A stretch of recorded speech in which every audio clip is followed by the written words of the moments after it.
ice. Go ahead whenever you're ready. Brian, we have talked about this a lot, but you guys go down early and then continue to fight back, get the lead, and hold on to it. What is it about this team that just continually has that effort to get back into the game and win these games? Well, I don't love to go down early, so let's say that. I think it's a sense of confidence and a sense of calmness that they know they're gonna win the game, and you can see it out there. There's no panic. Maybe in this game, maybe in the second half a bit at the later stages, but there's just a sense of confidence and a sense of expectation that we have within our team to do that, and we do it consistently. So it comes down to confidence. It comes down to mentality.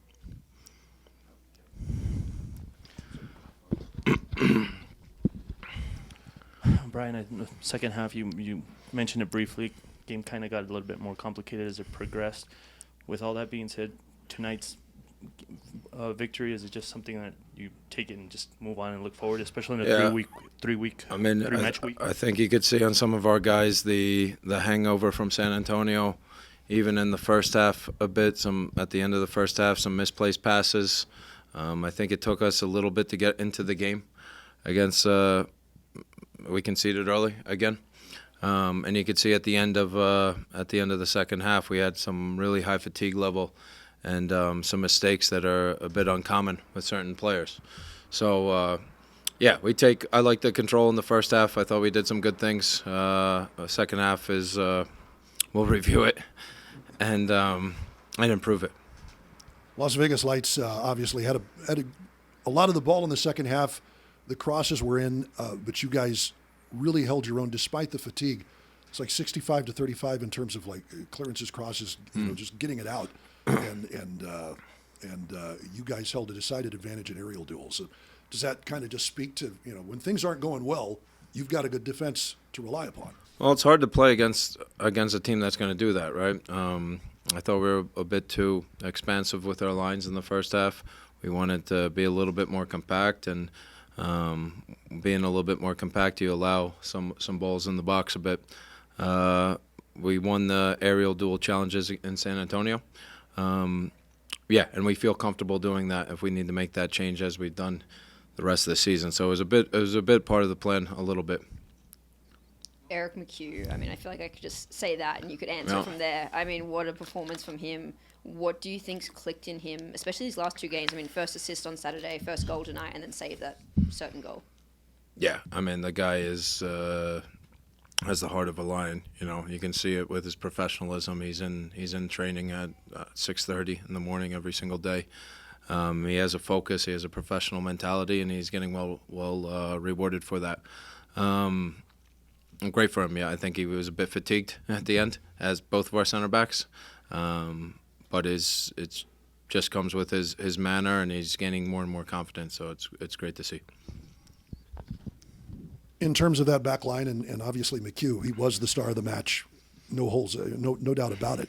But Bense Pavkovic has done an amazing job. What has he done? What does he bring to help Erik, to help the back line? We referred to it, Rachel referred to it earlier in the broadcast as the silent assassin. What do you mean by that? Yeah, he's not the most, we have different personalities and different characters on the team. We take Yuma, for example, very vocal, emotional leader.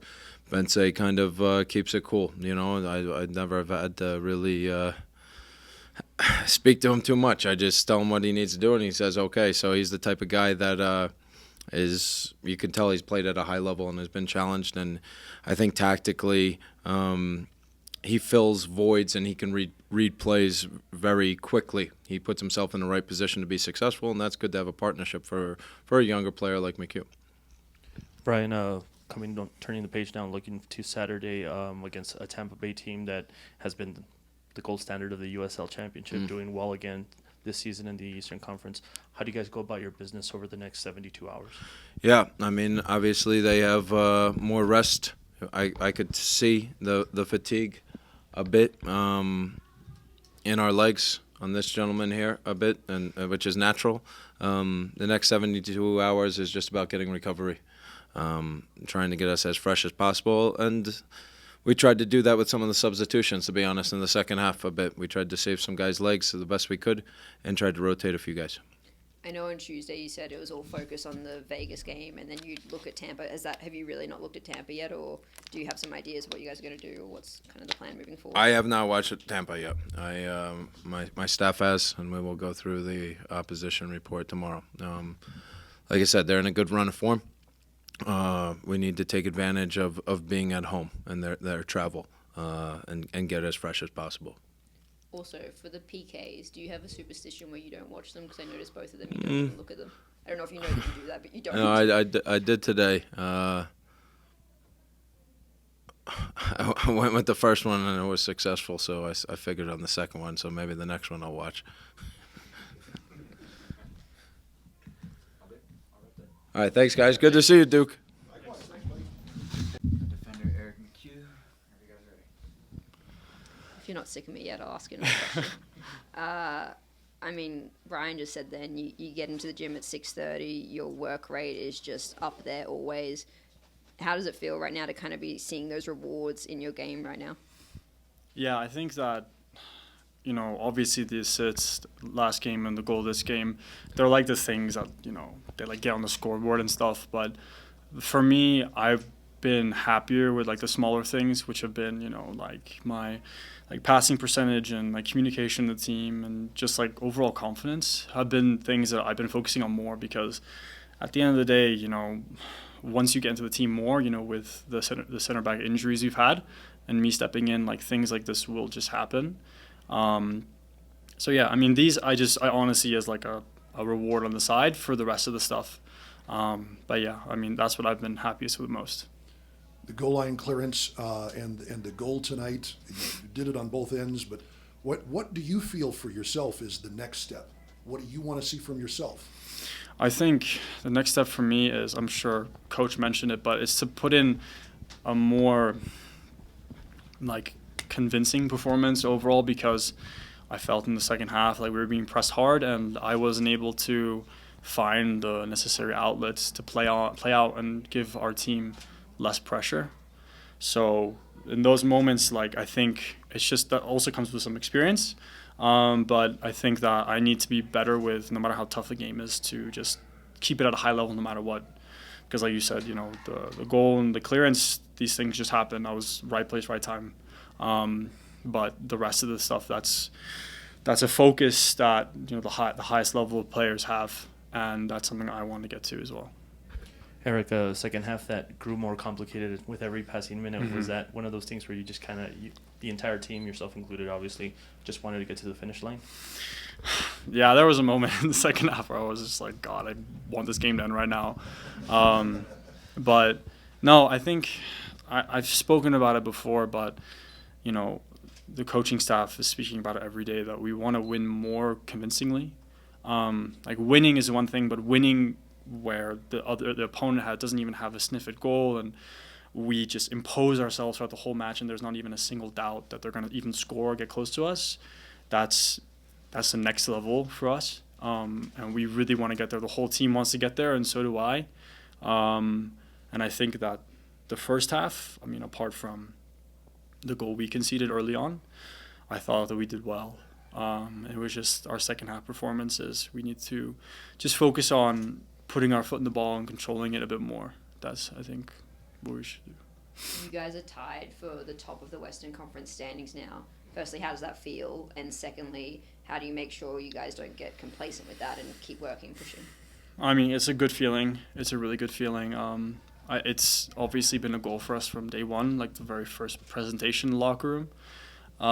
But I think that we just need to keep pushing. We need to figure out, and especially I think every player, and including myself, like I really need to like focus on what I need to improve to help the team. And I think that just with the talent we have up front and everywhere on the pitch, I think that the sky's the limit for us. And I think we should just continue pushing and try to motivate each other, because it's a long season, I mean, we may be tied right now, but at the end of the day, on the last day, that's what matters. So Enough of the angst. Talk about the goal, because that's a pretty cool moment. Mm-hmm. Your first professional goal. What did you see? Just talk about how it transpired, and obviously Dennis put in a beautiful cross. But Yeah. you got to finish it. Yeah. Well, first goal for the Locos, which is nice. I think that there's always like a moment where like as soon as I saw the ball getting like hit, like I saw the flight and I was like, I know it's coming right on my head. So it was like I just tried to hold him off and I flicked it on. The moment I hit it, I really didn't know if it was going in or not. I kind of looked around and I saw it went in. And I was just so happy. I just wanted to go celebrate with the fans on the side that had been so supportive of the team.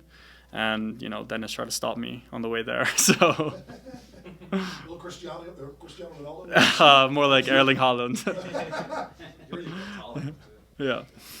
It's all fun and games right now, but then in just a few days' time, you're back here again against Tampa Bay. I know Brian says he hasn't watched any film. How are you feeling about that game, and how do you kind of do that quick turnaround? Well, I've played against them a few times in the past. Obviously, that was a little while ago, but I mean, they're always a good team. They've been on a really good spell of form, and like I said about this team, you know, no matter who you are in the league, we're gonna respect the things you're good at, and we never think that we're gonna come in and walk over anyone because every team has quality, every team wants to win. So I think that we're just gonna focus on recovering as much as we can, and then coming back here with full force to try and get another win, and to hopefully, you know, maybe keep a clean sheet as well, and you know, make it as good as possible. Thank you guys. Thank you.